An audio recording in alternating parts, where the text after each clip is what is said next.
Hoje continuaremos a leitura de A Casa dos Espíritos, da autora Isabel Allende. Capítulo 8. O Conde. Esse período teria desaparecido na confusão das recordações antigas e apagadas pelo tempo se não fossem as cartas que Clara e Blanca trocaram. Essa vasta correspondência preservou os acontecimentos, salvando-os da neblina dos fatos improváveis. A partir da primeira carta que recebeu da filha, depois de seu casamento, Clara pôde adivinhar que não ficaria afastada de Blanca por muito tempo. Sem dizer nada a ninguém, preparou um dos mais ensolarados e amplos quartos da casa para esperá-la. Instalou ali o berço de bronze em que havia criado os 3 filhos. Blanca nunca pôde explicar à sua mãe as razões pelas quais aceitara se casar, porque nem ela própria sabia. Analisando o passado, quando já era uma mulher madura, chegou à conclusão de que a causa principal fora o medo que sentia do pai. Desde bebê, conhecia a força irracional de sua ira e estava habituada a obedecer-lhe. Sua gravidez e a notícia de que Pedro III estava morto acabaram por fazê-la decidir. No entanto, quando aceitou o enlace com Jean de Satnik, resolveu que nunca consumaria o casamento. Inventaria toda espécie de argumentos para adiar a união, a princípio sob o pretexto das indisposições próprias de seu estado, e depois procuraria outros, certa de que seria muito mais fácil manejar um marido como o conde, que usava calçado de pelica, passava verniz nas unhas e estava disposto a se casar com uma mulher grávida de outro, do que se opor a um pai como Esteban Trueba. De 2 males, escolheu o que lhe pareceu menor. Deu-se conta de que, entre o pai e o conde francês, havia um acordo comercial sobre o qual ela nada tinha a dizer. Em troca de um nome para seu neto, Trueba deu a Jean de Satnik um generoso dote e a promessa de que algum dia receberia uma herança. Blanca prestou-se à negociação, mas não estava disposta a entregar a seu marido nem seu amor, nem sua intimidade, porque continuava a amar Pedro III Garcia, mais por força do hábito do que pela esperança de tornar a vê-lo. Blanca e seu flamejante marido passaram a primeira noite de casados no quarto nupcial do melhor hotel da capital, que Trueba mandou encher de flores para que sua filha lhe perdoasse o rosário de violências com que a castigara nos últimos meses. Para sua surpresa, Blanca não teve necessidade de fingir uma enxaqueca, porque logo que ficaram a sós, Jean abandonou o papel de noivo que lhe beijava o pescoço e escolhia os melhores lagostins para dar-lhe na boca, e pareceu esquecer por completo as sedutoras maneiras de galã de cinema mudo para se transformar no irmão que havia sido para ela nos passeios ao campo, quando iam merendar sobre a relva com a máquina fotográfica e os livros em francês. Jean entrou no banheiro, onde demorou tanto que, quando reapareceu no quarto, Blanca já estava meio adormecida. Julgou estar sonhando ao ver que o marido trocara o traje do casamento por um pijama de seda negra e um roupão de veludo estilo Pompeia. Puseram uma rede para segurar as impecáveis ondas do penteado e recendia intensamente a colônia inglesa. Não parecia ter nenhuma impaciência erótica. Sentou-se a seu lado na cama, acariciou-lhe a face com o mesmo gesto um pouco brincalhão que ela vira em outras ocasiões e começou a explicar, em seu afetado espanhol sem R's, que não tinha nenhuma inclinação especial para o casamento, porque era um homem apaixonado só pelas artes, pelas letras e pelas curiosidades científicas, e que por isso não pretendia incomodá-la com as solicitações de marido, de maneira que poderiam viver juntos, mas não como amantes, em perfeita harmonia e boa educação. Aliviada, ela lhe estendeu os braços ao pescoço e beijou-lhe as faces. Obrigada, Jean, exclamou. Não tem de quê, respondeu ele, cortês. Acomodaram-se na grande cama de falso estilo imperial, comentando detalhes da festa e fazendo planos para sua vida futura. Não lhe interessa saber quem é o pai de meu filho? Perguntou Blanca. Sou eu, respondeu Jean, beijando-a na testa. Dormiram cada um virado para seu lado, um de costas para o outro. Às 5 da manhã, Blanca despertou com o estômago revirado devido ao cheiro adocicado das flores com que Esteban Trueba mandara decorar o quarto nupcial.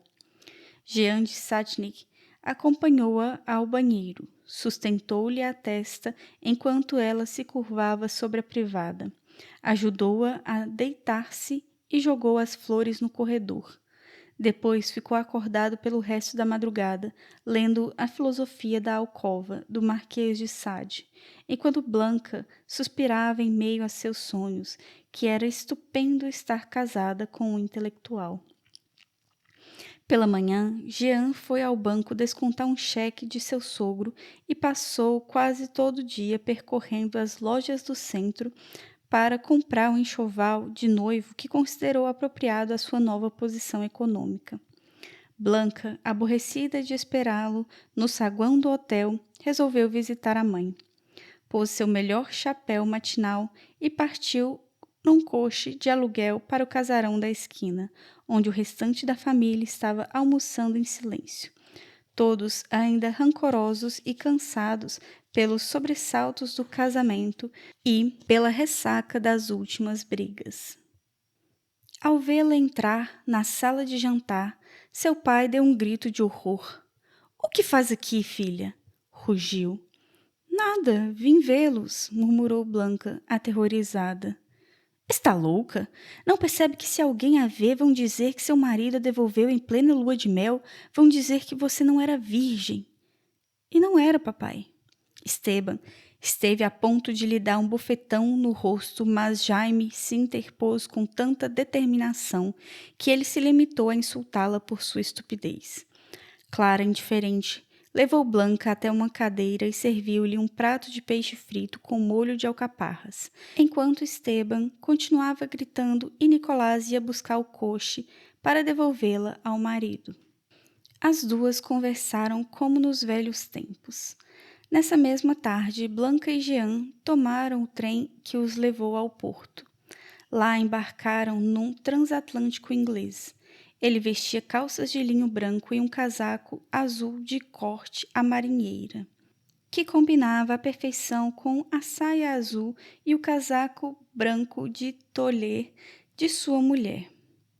4 dias mais tarde, o navio deixou-os na mais esquecida província do norte, onde suas elegantes roupas e suas malas de couro de crocodilo passaram despercebidas no abafado calor seco da hora da sexta. Jean de Satnik instalou provisoriamente sua mulher num hotel e dedicou-se à tarefa de procurar um alojamento digno de suas novas receitas. 24 horas depois, a pequena sociedade provinciana sabia que havia um conde autêntico em seu meio. Isso facilitou muito as coisas para Jean, que pôde alugar uma antiga mansão que pertencera a uma das grandes fortunas dos tempos do salitre, antes que se inventasse o substituto sintético que mandou toda a região para o caralho.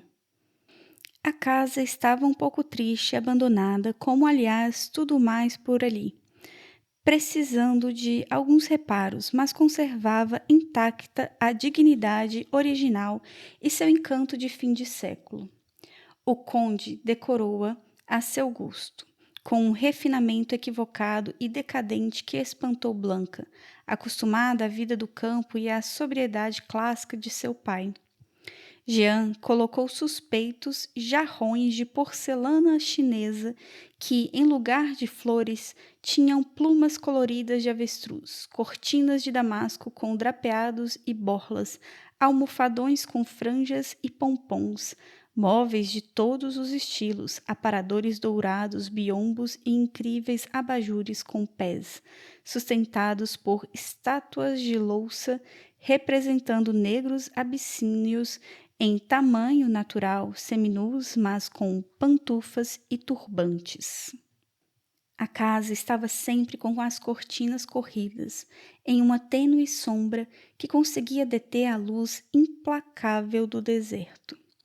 Nos cantos, Jean pôs incensários onde queimava ervas perfumadas e bastões de incenso que, a princípio, reviravam o estômago de Blanca, mas aos quais ela logo se habituou.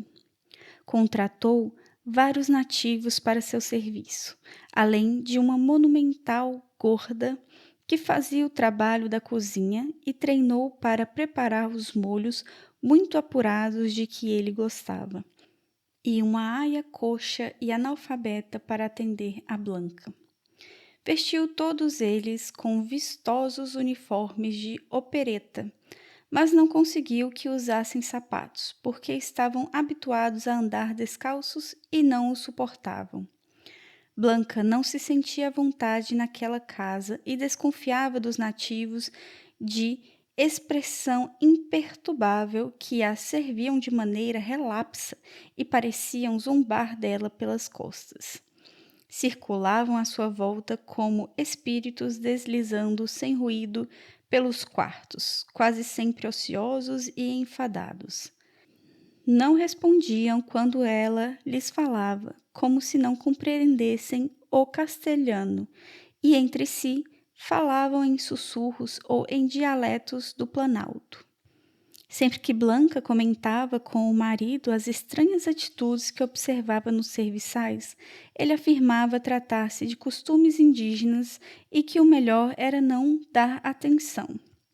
O mesmo respondeu Clara por carta quando ela lhe contou que vira um dia um dos nativos equilibrando-se em surpreendentes sapatos antigos de salto inclinado e laço de veludo em que os largos pés calejados do homem se mantinham encolhidos. O calor do deserto, a gravidez e seu desejo inconfessado de viver como uma condessa, de acordo com a linhagem de seu marido, fazem-na ter visões, filhinha, escreveu Clara, zombando e acrescentando que o melhor remédio contra os sapatos Luís XV consistia numa ducha fria e num chá de macela. Em outra ocasião, Blanca encontrou em seu prato uma pequena lagartixa morta que quase levou à boca. Logo que se refez do susto e conseguiu falar, chamou aos gritos a cozinheira e apontou-lhe o prato com o dedo trêmulo. A cozinheira aproximou-se, bamboleando sua imensidão de gordura e suas tranças negras, e retirou o prato sem comentários. No momento de virar-se, entretanto, Blanca julgou surpreender um gesto de cumplicidade entre seu marido e a nativa. Naquela noite, ficou acordada até muito tarde, pensando no que vira, até que, ao amanhecer, chegou à conclusão de que havia imaginado tudo. Sua mãe tinha razão. O calor e a gravidez a estavam transtornando. Os cômodos mais afastados da casa foram destinados à mania de Jean pela fotografia. Neles instalou seus spots, seus tripés, suas máquinas. Pediu a Blanca que jamais entrasse sem autorização naquilo que batizou de laboratório, porque, segundo explicou, podiam-se velar as chapas com a luz natural. Pôs fechadura na porta e andava com a chave pendurada em uma corrente de ouro. Precaução completamente inútil, porque sua mulher não tinha praticamente interesse algum pelo que a rodeava e muito menos pela arte da fotografia. À medida que engordava, Blanca ia adquirindo uma placidez oriental, contra a qual esbarravam as tentativas de seu marido para incorporá-la à sociedade, levá-la a festas, passear de carro com ela ou despertar-lhe entusiasmo pela decoração de seu novo lar. Pesada, sem graça, solitária e permanentemente cansada, Blanca refugiou-se na tecelagem e no bordado. Passava boa parte do dia dormindo e nas horas de vigília confeccionava minúsculas peças de roupa para um enxoval cor-de-rosa, porque estava certa de que daria à luz a uma menina. Tal como sua mãe fizera com ela, desenvolveu um sistema de comunicação com a criança que estava gestando e foi-se voltando para seu interior num diálogo silencioso e ininterrupto. Nas cartas, descrevia sua vida ociosa e melancólica e referia-se ao marido com uma cega simpatia, como um homem fino, discreto e considerado. Assim foi estabelecendo, sem a isso se propor, a lenda de que Jean de Satnik era quase um príncipe, sem mencionar, contudo, o fato de que cheirava cocaína e fumava ópio à tarde, porque tinha certeza de que seus pais não saberiam compreender isso. Dispunha de toda uma ala da mansão só para ela. Ali tinha assentado seus quartéis e ali amontoava tudo o que estava preparando para a chegada de sua filha. Jean comentava que 50 bebês não conseguiriam vestir toda aquela roupa nem brincar com aquela quantidade de brinquedos, mas a única diversão de Blanca era sair para percorrer o reduzido comércio da cidade e comprar tudo o que via em cor-de-rosa para recém-nascidos. Passava o dia bordando mantas, tricotando sapatinhos de lã, decorando cestas, organizando pilhas de camisinhas, de babadores, de fraldas, passando a ferro os lençóis bordados. Depois da cesta, escrevia a sua mãe e às vezes ao irmão Jaime. E quando o sol se punha e refrescava um pouco, caminhava pelos arredores para desentorpecer as pernas. À noite, encontrava-se com o marido na grande sala de jantar, onde os negros de louça, postos em seus cantos, iluminavam a ceia com a luz do prostíbulo.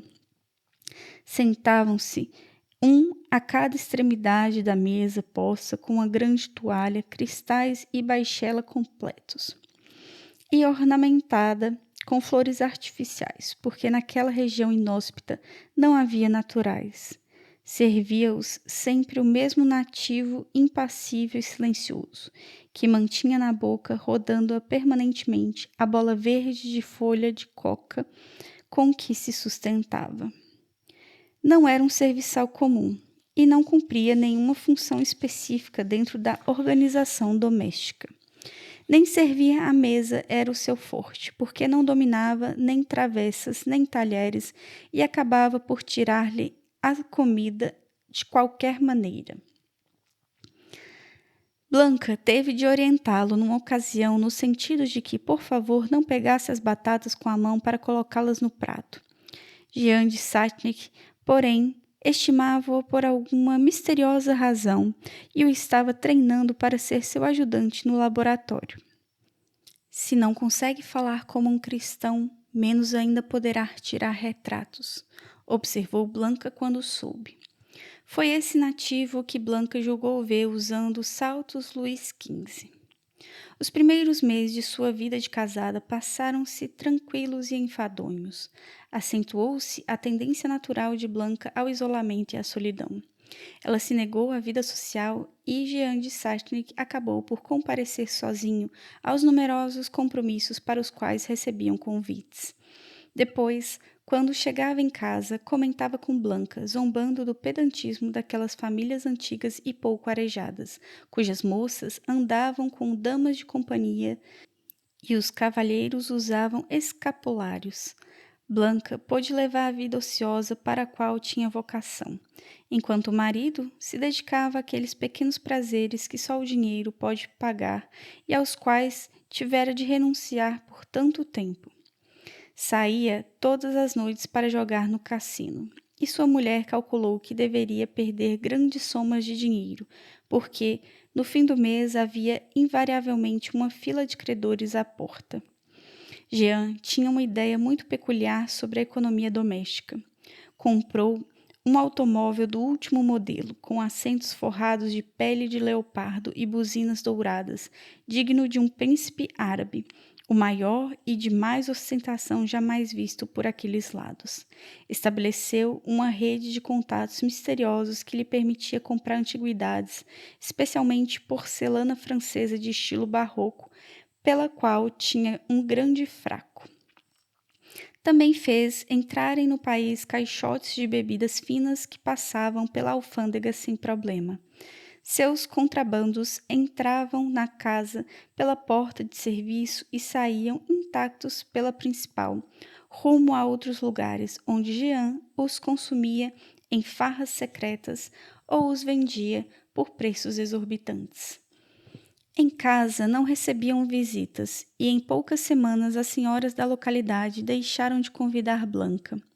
Correra o boato de que era orgulhosa, altiva e de saúde débil, o que aumentou a simpatia geral pelo conde francês, que granjeou a fama de marido paciente e sofredor.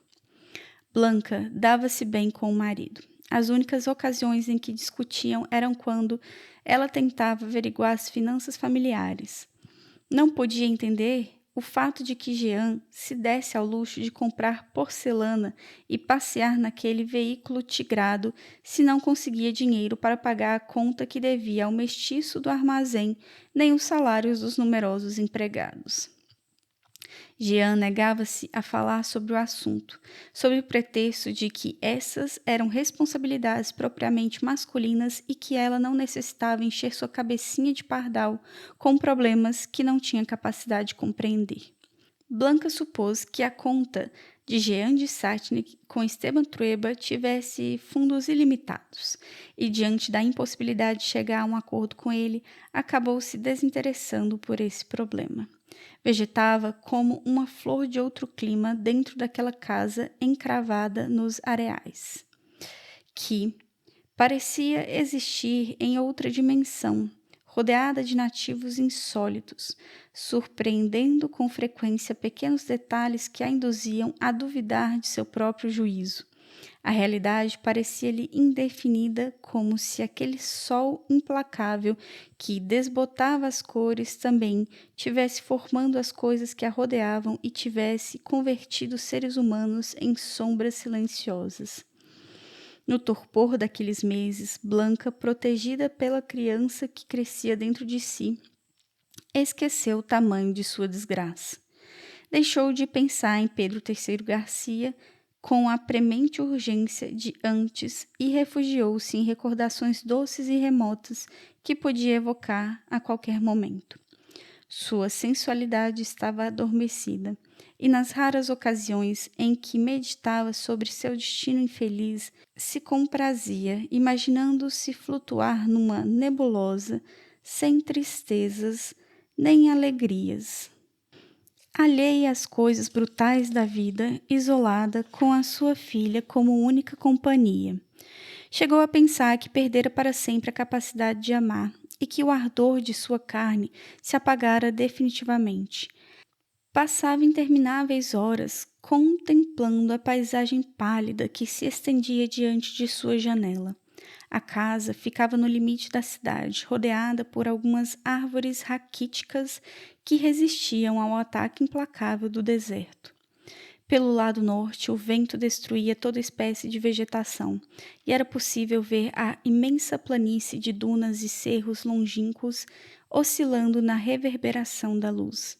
Durante o dia, vergava-se com o sufocar daquele sol de chumbo e à noite tremia de frio entre os lençóis de sua cama, defendendo-se das geadas com sacos de água quente e xales de lã. Olhava o céu despido e límpido em busca dos vestígios de uma nuvem, com a esperança de que caísse uma gota de chuva que viesse a aliviar a aspereza opressiva daquele vale lunar. Os meses decorriam imutáveis, sem mais diversão do que as cartas de sua mãe, em que lhe contava a campanha política do seu pai, as loucuras de Nicolás, as excentricidades de Jaime, que vivia como um padre, mas andava com olhos enamorados. Clara sugeriu-lhe, numa das cartas, que, para ter as mãos ocupadas, voltasse a fazer seus presépios. Ela tentou. Encomendou a argila especial que estava acostumada a usar em Las Três Marias, montou a oficina na parte posterior da cozinha e determinou que 2 nativos construíssem um forno para fazer cozer as figuras de barro. Jean de Saxony, porém, ironizava seu afã artístico, dizendo que, se era para manter as mãos ocupadas, melhor seria tricotar botinhas e aprender a fazer pasteizinhos folhados. Ela terminou abandonando o trabalho não tanto pelo sarcasmo de seu marido, mas porque lhe era impossível competir com a olaria tradicional dos nativos. Jean havia organizado seu negócio com a mesma tenacidade que antes empregara no assunto das chinchilas, mas dessa vez com êxito, exceto um padre alemão que, fazia 30 anos, percorria a região para desenterrar o passado dos Incas. Ninguém mais se tinha preocupado com aquelas relíquias, por considerá-las sem valor comercial. O governo proibia o tráfico de antiguidades indígenas e entregara uma concessão geral ao padre, que estava autorizado a requisitar as peças e levá-las para o museu, em cujas empoeiradas vitrinas Jean as viu pela primeira vez. Ele passou 2 dias com o alemão que, feliz por encontrar depois de tantos anos uma pessoa interessada em seu trabalho, não hesitou em revelar seus profundos conhecimentos. Assim, inteirou-se da forma de determinar quanto tempo tinham estado enterrados, aprendeu a diferenciar as épocas e os estilos, descobriu o modo de localizar os cemitérios no deserto por meio de sinais invisíveis a olhos civilizados e chegou finalmente à conclusão de que, se aquelas bilhas não tinham o esplendor dourado dos túmulos egípcios, tinham pelo menos seu próprio valor histórico. Assim que obteve toda a informação de que necessitava, organizou seus grupos de nativos para desenterrar tudo o que tivesse escapado ao zelo arqueológico do padre. Os magníficos guacos, verdes pela patina do tempo, começaram a chegar à sua casa, dissimulados em embrulhos de índios e alforjes de lhamas, enchendo rapidamente os lugares secretos a eles destinados. Blanca via-os se amontoando nos cômodos e ficava maravilhada com suas formas. Segurava-os nas mãos, acariciando-os como que hipnotizada. E quando eram embalados em palha e papel para ser enviados a destinos longínquos e desconhecidos, sentia-se angustiada. Aquela olaria parecia-lhe primorosa e acreditava que os monstros de seu presépio não poderiam estar sob o mesmo teto que abrigava os guacos, e assim, mais por essa do que por qualquer outra razão, abandonou sua oficina. O negócio da cerâmica indígena era secreto, porque aquilo era um patrimônio histórico da nação. Trabalhavam para Jean de Satnik vários grupos de nativos que ali haviam chegado, deslizando clandestinamente pelas intricadas paisagens da fronteira.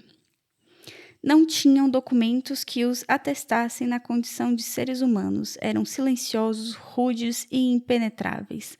Todas as vezes que Blanca perguntava de onde tinham saído aqueles seres que pareciam subitamente em seu pátio, respondiam-lhe que eram primos do que os servia à mesa. E, de fato, todos se pareciam. Não demoravam muito na casa. Durante a maior parte do tempo ficavam no deserto, sem mais bagagem do que uma pá para escavar a areia e uma bola de coca na boca para se manter vivos. Às vezes tinham a sorte de encontrar ruínas semi-enterradas em algumas aldeias incas e, em pouco tempo, enchiam os porões da casa com o que roubavam em suas escavações. A busca, o transporte e a comercialização dessa mercadoria eram feitos de maneira tão cautelosa que Blanca não teve a menor dúvida de que havia algo de ilegal por trás das atividades de seu marido. Jean explicou-lhe que o governo era muito suscetível a respeito daqueles cântaros sujos e dos míseros colares de pedrinhas do deserto, e que, para evitar os eternos trâmites da burocracia oficial, preferia negociá-los à sua maneira. Tirava-os do país em caixas seladas com etiquetas de maçãs, graças à cumplicidade interessada de alguns inspetores da alfândega. Nada disso causava apreensão em Blanca. Só preocupava o assunto das múmias. Estava familiarizada com os mortos, porque tinha passado toda a vida em estreito contato com eles por meio da mesa de 3 pés em que sua mãe os invocava. Acostumara-se a ver suas silhuetas transparentes passeando pelos corredores da casa de seus pais, fazendo barulhos nos guarda-roupas e aparecendo nos sonhos para prognosticar desgraças ou prêmios da loteria. As múmias, porém, eram diferentes. Aqueles seres encolhidos, envoltos em trapos que se desfaziam em tiras empoeiradas, com suas cabeças descarnadas e amarelas, suas mãozinhas encolhidas e suas pálpebras costuradas, seus cabelos ralos na nuca, seus eternos e terríveis sorrisos sem lábios, seu cheiro de ranço e aquela aparência triste e pobre dos cadáveres antigos revolviam-lhe a alma. Eram poucas, muito raramente os nativos chegavam com alguma. Lentos e impassíveis, apareciam na casa carregando uma grande vasilha de barro cozido lacrada. Jean abria cuidadosamente num cômodo com todas as portas e janelas fechadas, para que o primeiro sopro de ar não a transformasse em pó de cinza. No interior da vasilha aparecia a múmia, como o caroço de um fruto estranho, encolhida em posição fetal, envolta em seus farrapos, acompanhada por seus miseráveis tesouros de colares de dentes e bonecos de trapo. Eram muito mais apreciadas do que os demais objetos que tiravam dos túmulos, porque os colecionadores particulares e alguns museus estrangeiros pagavam por elas muito bem. Blanca questionava a respeito do tipo de pessoa que colecionaria mortos e onde os colocaria. Não conseguia imaginar uma múmia como parte da decoração de um salão, mas Jean de Satnik garantia-lhe que, acondicionadas em urnas de cristal, poderiam ser mais valiosas do que qualquer obra de arte para um milionário europeu. Era difícil colocar as múmias no mercado, transportá-las e passá-las pela alfândega, e por isso muitas vezes permaneciam várias semanas nos porões da casa, esperando sua vez de fazer a grande viagem ao exterior. Blanca sonhava com elas, tinha alucinações, julgava vê-las atravessando os corredores na ponta dos pés, pequenas como gnomos disfarçados e furtivos. Trancava a porta do quarto, enfiava a cabeça sob os lençóis e passava horas assim, tremendo, rezando e chamando a mãe com a força do pensamento. Em suas cartas contou tudo isso a Clara, que lhe respondeu que não deveria ter medo dos mortos, mas dos vivos, porque, apesar de sua má fama, jamais se constatou que as múmias tivessem atacado alguém. Pelo contrário, eram de natureza bem tímida. Fortalecida pelo conselho da mãe, Blanca resolveu espiá-las. Esperava-as em silêncio, vigiando pela porta entreaberta de seu quarto. Logo teve certeza de que passeavam pela casa, arrastando seus pezinhos infantis sobre os tapetes, cochichando como estudantes, empurrando-se, passando todas as noites em pequenos grupos de 2 ou 3, sempre em direção ao laboratório fotográfico de Jean de Satnik. Algumas vezes parecia-lhe ouvir longínquos gemidos de além-túmulo e experimentava arrebatados e incontroláveis acessos de terror. Chamava seu marido aos gritos, mas ninguém a atendia, e seu medo era excessivo para atravessar toda a casa, a fim de ir procurá-lo. Com os primeiros raios de sol, Blanca recuperava o juízo e o domínio de seus nervos atormentados. Dava-se conta de que suas angústias noturnas eram fruto da imaginação febril que herdara de sua mãe, e se tranquilizava até que voltassem a cair as sombras da noite e recomeçasse seu ciclo de espanto. Um dia, não suportando mais a tensão que sentia quando se aproximava a noite, decidiu falar com Jean sobre as múmias. Estava jantando. Quando ela lhe contou a respeito dos passeios, dos sussurros e dos gritos sufocados, Jean de Satnik ficou petrificado, com o garfo parado na mão e a boca aberta. O nativo, que estava entrando na sala com a bandeja, escorregou e o frango assado rolou para baixo de uma cadeira. Jean empregou todo o seu poder de sedução, sua firmeza e seu senso de lógica para convencê-la de que seus nervos estavam falhando e que nada daquilo ocorria na realidade. Tratava-se apenas do produto de sua fantasia sobressaltada. Blanca fingiu aceitar seu raciocínio, mas pareceu-lhe muito suspeita a veemência de seu marido, que habitualmente não prestava atenção em seus problemas, bem como o rosto do empregado, que finalmente perdera sua imutável expressão de ídolo e arregalara os olhos. Considerou intimamente que havia chegado a hora de investigar a fundo o assunto das múmias transhumantes. Naquela noite, despediu-se cedo depois de comentar com seu marido que iria tomar um tranquilizante para dormir.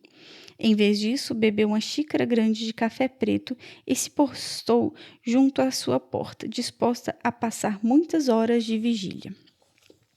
Ouviu os primeiros passinhos por volta da meia-noite. Abriu a porta com muita cautela e assomou a cabeça do exato momento em que uma pequena figura agachada passava do fundo do corredor. Daquela vez estava certa de não haver sonhado, mas devido ao peso do seu ventre, precisou de quase 1 minuto para alcançar o corredor.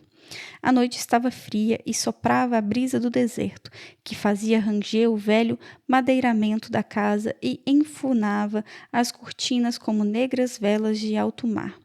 Desde pequena, quando escutava histórias de Cuco da Nana na cozinha da sua casa, temia a escuridão, mas não se atreveu a acender as luzes, para não espantar as pequenas múmias em seus erráticos passeios. Logo depois, o denso silêncio da noite foi rompido por um grito rouco abafado, como se saísse do fundo de um ataúde, ou pelo menos foi o que Blanca pensou. Começava a ser vítima da mórbida fascinação pelas coisas do além-túmulo. Imobilizou-se com o coração a ponto de saltar-lhe pela boca. Mas um segundo gemido tirou-a de suas reflexões, dando-lhe forças para avançar até a porta do laboratório de Jean de Satchnik. Tentou abri-la, mas estava trancada à chave.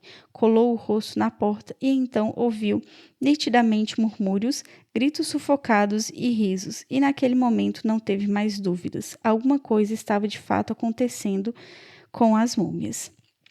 Voltou a seu quarto, confortada pela convicção de que não eram seus nervos que não estavam muito bem. Algo atroz acontecia no antro secreto de seu marido. No dia seguinte, Blanca esperou que Jean de Satchnik terminasse sua meticulosa higiene pessoal, tomasse seu café da manhã com a frugalidade costumeira, lesse seu jornal até a última página e finalmente saísse para seu passeio de todas as manhãs, sem que nada, em sua plasta indiferença de futura mãe, denunciasse a sua feroz determinação. Quando Jean saiu, ela chamou o nativo dos saltos altos e pela primeira vez deu-lhe uma ordem. Vá à cidade e compre papaias cristalizadas, determinou secamente. O nativo partiu com o andar lento dos de sua raça, e ela ficou em casa com os outros serviçais de quem tinha muito menos medo do que aquele estranho indivíduo de inclinações cortesãs. Supôs que disporia de umas 2 horas antes que ele regressasse. Portanto, resolveu não se apressar e agir com serenidade. Estava decidida a esclarecer o mistério das múmias furtivas. Dirigiu-se ao laboratório, tendo certeza de que, com a luz da manhã, as múmias não teriam vontade de fazer palhaçadas e desejando que a porta não estivesse trancada. Mas encontrou-a chaveada, como sempre. Experimentou todas as chaves que tinha, mas nenhuma serviu.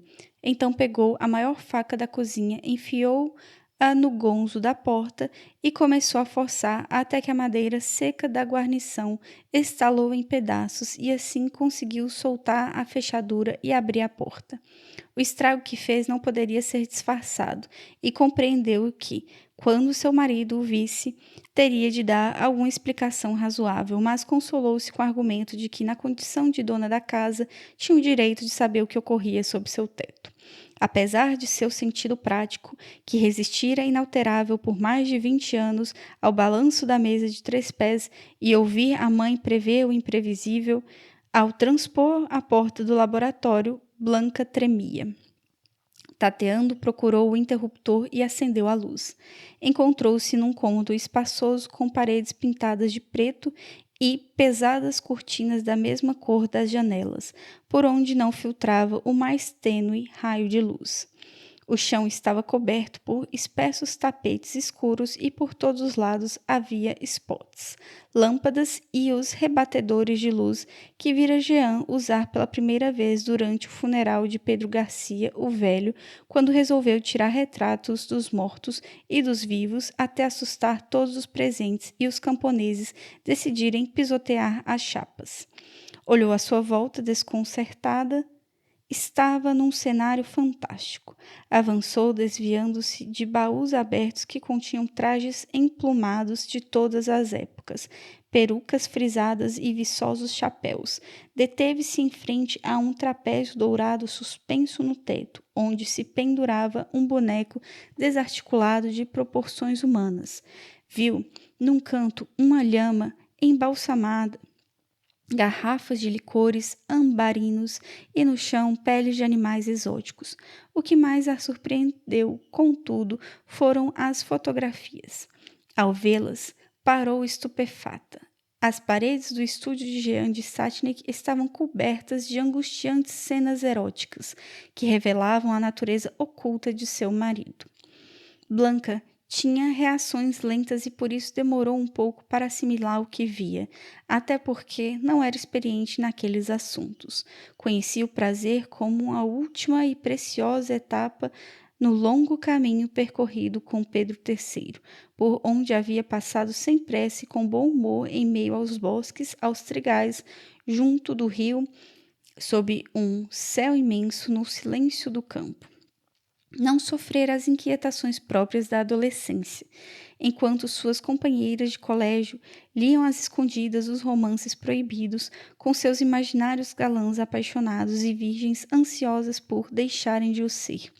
Ela se sentava à sombra das cerejeiras no pátio das freiras, fechava os olhos e evocava com absoluta precisão a magnífica realidade de Pedro III Garcia, envolvendo-a em seus braços, percorrendo-a com suas carícias e arrancando-lhe do íntimo os mesmos acordes que conseguia tirar de sua guitarra.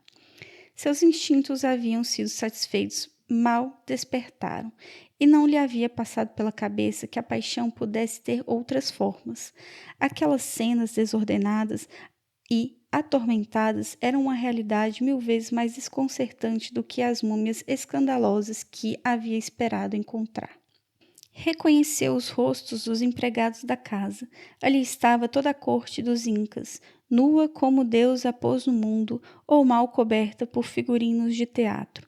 Viu o abismo insondável entre as coxas da cozinheira, o lhama embalsamado cavalgando a aia manca e o impávido nativo que servia à mesa, em pelo como um recém-nascido, sem barba e de pernas curtas, com seu inalterável rosto de pedra e seu desproporcional pênis em ereção.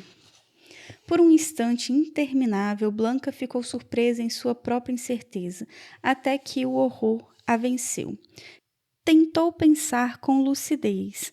Compreendeu o que Jean de Satnik quisera dizer na noite do casamento, quando lhe explicara que não se sentia inclinado para a vida conjugal. Vislumbrou também o sinistro poder do nativo, a dissimulada ironia dos empregados e sentiu-se prisioneira na antessala do inferno. Naquele momento a menina mexeu-se em todo o seu interior e ela estremeceu, como se alguém houvesse tocado a campainha de alarme. Minha filha, tenho de tirá-la daqui, exclamou abraçando seu ventre. Saiu correndo do laboratório, atravessou toda a casa como um raio e chegou à rua onde o calor de chumbo e a impiedosa luz do meio-dia lhe devolveram o senso de realidade. Deu-se conta de que não poderia ir muito longe a pé com sua barriga de 9 meses. Voltou a seu quarto, pegou todo o dinheiro que pôde encontrar, fez um pacote com algumas roupas do suntuoso enxoval que havia preparado e dirigiu-se à estação. Lá, sentada num tosco banco de madeira, com o embrulho no colo e os olhos espantados, Blanca esperou durante horas a chegada do trem. rezando entre dentes para que o conde, ao chegar em casa e ver os estragos na porta do laboratório, não a procurasse até encontrá-la e a obrigasse a regressar ao maléfico reino dos Incas, para que o trem se apressasse e cumprisse o horário uma vez na vida, a fim de poder chegar à casa de seus pais antes que a criança que lhe esgarçava as entranhas e lhe dava pontapés nas costelas anunciasse sua vinda ao mundo, para ter forças de suportar aquela viagem de 2 dias sem descanso, e para que o desejo de viver fosse mais poderoso do que aquela terrível desolação que começava a embargá-la. Cerrou os dentes e esperou. Fim do capítulo. Para mais, se inscreva no canal, ative o sininho e as notificações para estar inteirado de quando os próximos episódios chegarem no canal. Não se esqueça de curtir o vídeo se você gostou da narração do capítulo 8. O capítulo 9 chegará em breve para vocês.